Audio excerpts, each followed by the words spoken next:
Welcome to Banking on KC. I'm your host, Kelly Scanlon. With us on this episode is Kathy Nelson, the president and CEO of the Kansas City Sports Commission and Visit KC. Kathy's been at the forefront of bringing some of the world's biggest sporting events to Kansas City, including the 2023 NFL Draft and now the upcoming FIFA World Cup in 2026. Today, she'll be sharing updates on what's ahead as we move closer to the games and further into the global spotlight of 2026. We'll also talk about Kansas City's role as a host for the Big 12 and the continued growth of other events Kathy oversees. Welcome, Kathy. Thank you so much, Kelly. Let's talk about that World Cup. So we've already made history in being selected. Yes. What kind of updates can you give us that are maybe more recent? And then what can we expect as we do move towards June of 2026? Yes, it's coming very quickly, as you can imagine. The countdown clock in the office stresses all of us out, but it is fun to see how close we are to hosting the world in Kansas City. So lots of things are being made. My role in all this has transitioned a little bit from someone that helped lead the bid for 10 years to now I serve on the board of directors, and we've hired a staff that actually run the program. So it's fascinating from my seat now not to be as hands-on on all of the details, but to really be more of a guidance, a voice as to what our city can do. So I'm so proud of how Kansas City has shown up to host this. I love that when we're with our other host cities and I'm with my counterparts from across not only the United States, but North America, they're like, oh my gosh, we have to hear about Kansas City again. Because they continue to say, well, Kansas City met the deadline. Kansas City checked the box. Kansas City was the first to the table with their fan festival plans, and other cities should look to Kansas City of how to set up a board of directors.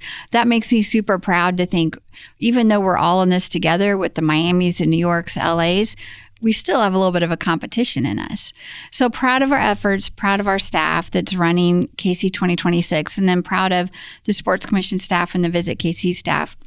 So my role now and the role of those two organizations are to get people to come to Kansas City. So we're traveling internationally all of the time to make sure that the world knows about Kansas City, because they've been to Miami, New York, LA. They haven't been to Kansas City necessarily. So it's on our shoulders to make sure we're spreading that word. But planning is going so well. I'm, again, so proud now as on the executive board and on the board of directors to really see we are checking those boxes. We still have a long way to go. We still have a lot to do, but the big pieces of the puzzle have come together. So from a visual standpoint, Kansas Cityans aren't going to necessarily see a whole lot more activity. It's going to be a lot of behind the scenes things that you're talking about. What you will see in local media between now and, holiday season is the draw for volunteers. There's a big push to get volunteers to help us. The website is getting more and more hits. Tickets are now on sale. You can start to sign up through FIFA.com to be put in the portal to have the chance to buy a ticket.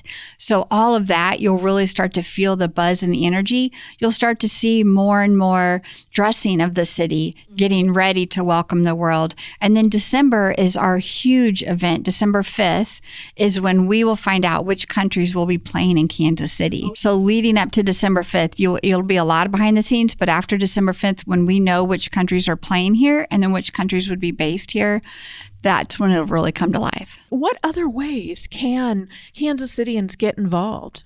Well, what's so fun about this is there are only so many tickets. Right. But a World Cup, I've attended World Cups, I've attended the Euros over in Germany. It brings so many people together without a ticket.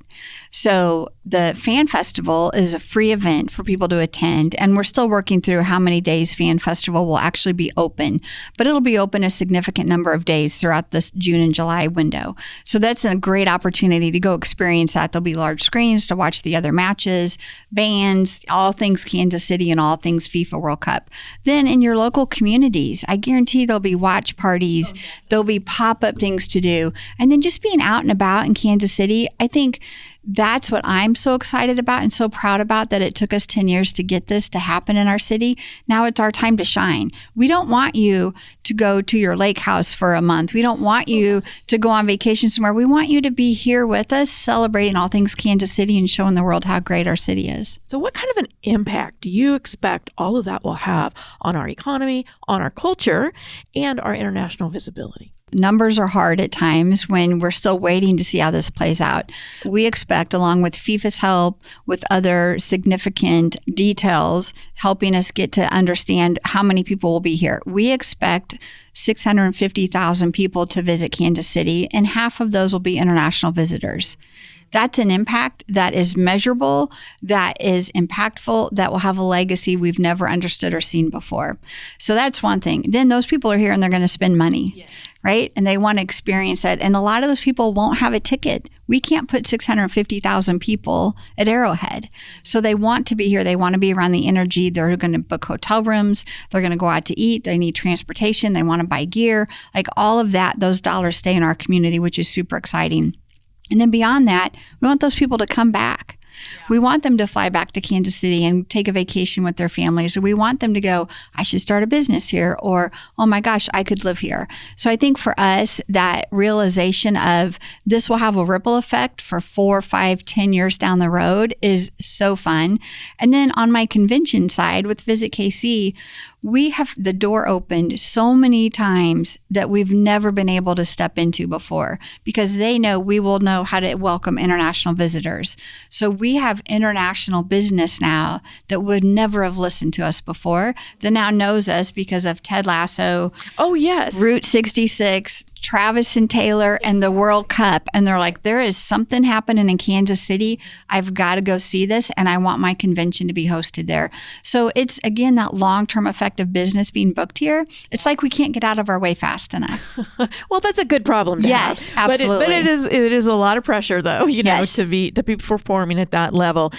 It goes without saying that an event of this magnitude takes enormous coordination. I mean, shoot, just getting the bid was probably a lot of coordination, but now we have it, and all of the logistics and everything else that's going to be involved. So what are some of the biggest challenges that your team has faced so far in preparing for 2026? And what are some of the early wins that you've been really proud of? Oh my gosh. Well, I'll start with early wins because I know that we were an underdog in landing the matches. We figured we could be a base camp, but to land matches at Arrowhead was going to be a lift. So working at a state level, back then it was Lieutenant Governor Kehoe, and working with his office and getting some of the things that required legislation to happen and getting those wins before we actually were awarded to prove that Kansas City and the state and the region could figure these things out together. Those were things that relationships were formed that now have paid off times 10. And other cities were like, you already got that done. And they're just now starting that. And I think, oh, we did that years ago. So those types of wins have been so helpful in what we're doing.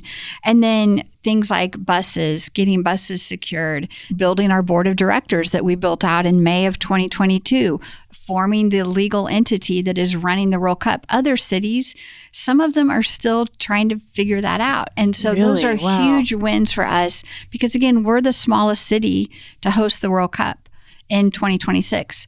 We don't take that for granted, and we know we got to kind of punch above our weight class sometimes on this. So those types of wins have been great.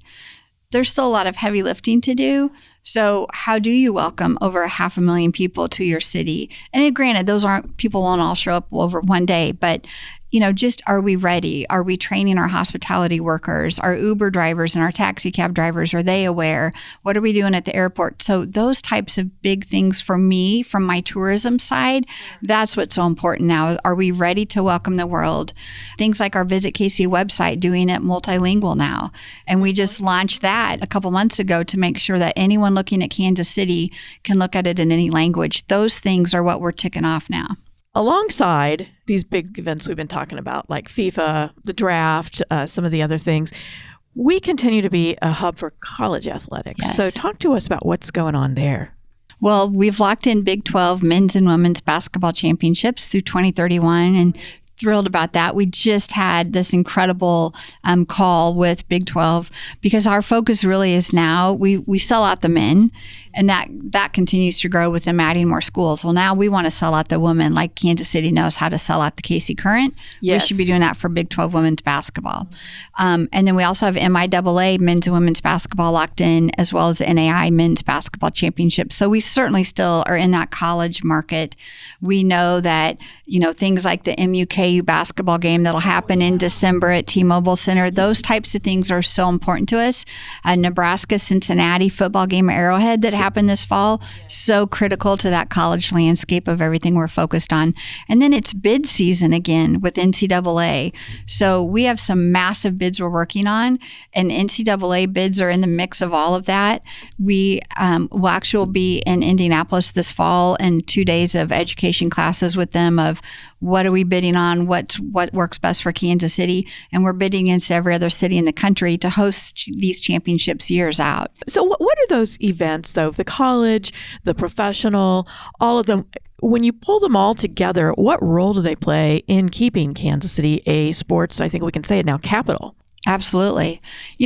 I think what's great for me is when I sit back in my living room and I think, oh my gosh, what's going on this weekend? And I know that now you have your choice depending on how the team schedules play out of 4 professional teams. You've got the Mavericks with hockey, right? You've got all these other opportunities for amateur and professional sports. And then you lay on college on that. I mean, it's unbelievable how at any given day, Monday through Sunday, there's an opportunity. And we have 3 words in our office that are so important, and it's participate, spectate, and celebrate all around sports. So we want you to run the Garmin Kansas City Marathon with us. We want you to participate in our Thanksgiving Day run. We want you to participate in a sport. But as important, we want you to spectate because Kansas City shows up. We know we're a sports city. There's no doubt when I travel internationally, we're known because of our sports. And of course, Patrick has helped tremendously with that. Absolutely. Raise that visibility just a notch. Yeah. Absolutely. But I think it's so important that there's a diverse opportunity here. I just was with a Chamber of Commerce from another city in Florida. They came to Kansas City to study why is Kansas City so passionate about women's sports. They wanted to know what's the secret sauce right now with women's sports. For me in my chair, it's magical when now people call us and go, what in the world? What is happening over there? So can we talk about that for just a minute? Let's just stop and dive into that. What is it about Kansas City and women's sports? Because we are looked to as leaders there. The Current is doing so well. Is it just the dedicated people who had the vision and just said, we're going to make it happen? Oh, absolutely. I think when you think women's sports, you think of Brittany Mahomes and Chris and Angie Long. Yeah. And their vision, their dedication, and their get it done attitude. You better jump on that bandwagon fast because you're not going to get a ticket if you don't jump in early. And I think that says a lot. And the other thing is there's such this big groundswell across the country to celebrate women's sports, especially at a collegiate and now professional level, whether that's basketball or volleyball or soccer. And we're hosting USA versus New Zealand international soccer, women's soccer, late October. It's almost sold out. I mean, that's amazing that our city knows that match is happening, and you better jump on quick and buy it. And the great thing is I'm a huge college basketball fan. Women's Big 12 basketball and MIAA basketball are some of the best games you can see. Comes down to buzzer beaters, last second shots, just the overtime. And it's amazing the level. And I do think Kansas City appreciates that. And we crave that attention of let's go and show the world how we show up. So one of the other big events that the city hosts every year is the Kansas City Marathon. What can runners and residents expect from this race? Well, every great city has a great marathon, and Kansas City is certainly that city. And I think Kansas City, middle of October, the weather's normally pretty perfect. The leaves are changing, and the energy in our city, the streetcars extending, there's just so much to see and do. And when runners come here, and we have runners from all 50 states and from around the world come into Kansas City to run the marathon, they can't get over how many different types of neighborhoods they run through in Kansas City. That's something we take for granted. Yes. I've had friends in from other places, and they say the same thing. Yeah. Yeah. And you're running Westport, you're running the Country Club Plaza, downtown. It's just that people can't get over how diverse our little city is in 26 miles. Right. And I think that's pretty special. And the energy behind all that, I just love and adore. And I love that we're a bucket list marathon now for so many people. You've been behind, as we've already talked about, some of the biggest sports wins in Kansas City history, the draft, the FIFA World Cup, the ongoing presence of the Big 12, some of the other college events that you talked about today. What's your vision for how these events will shape Kansas City's sports identity overall for the next decade? Well, what I love, and actually I already see my vision coming true, is when I am in London or in Frankfurt or in Sao Paulo, that when we walk in a room, people aren't like, now, who are you and who are you with and what do you do?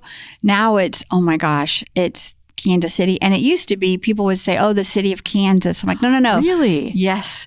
Because they don't understand. They don't say London City. They don't say Dallas City. Yeah. They assume we're the city of Kansas. I'm like, no. So now we have that fixed. So now when I walk in the room, I'm not on the coattails of a Dallas or a Houston. We stand alone. We go to these international shows by ourselves now, and they know that Kansas City is the place to be and they can feel our heartbeat. And I think that is so special. We travel with our KC Heart shirts everywhere and the color and the theme of the country, but they know when we're coming now and they want to talk to us, and they want to talk to us about sports. And that's so special. So my vision is I wanted to help lift and elevate our city on an international stage. And I kind of feel like we're checking that box. Well, you already said that you're being called a model for the FIFA World Cup games. Do you see that Kansas City will be looked to or called upon, perhaps, to help other cities achieve some of the things that we have, or would that be competition? Well, I mean, we do. All of my industry peers, we all talk. We're all friends, right? I mean, that's just kind of how it works. But we all compete against each other. I do think people lean into Kansas City's heart, and that we've truly, hung ourselves on sports and that heart feeling. But I also feel like it has opened a door. We mentioned this a little bit earlier of what the future looks like. In December, we're hosting NCAA Division I Women's College Cup. The Final Four for women's soccer will be hosted in Kansas City at CPKC Stadium. Congratulations, Kathy. Thank you. And the very next week, a week later, we're hosting the Division I Women's Volleyball Championships at T-Mobile Center. And that's already sold out. And we'll be taken over for 2.5 weeks in Kansas City with elite female athletes and fans.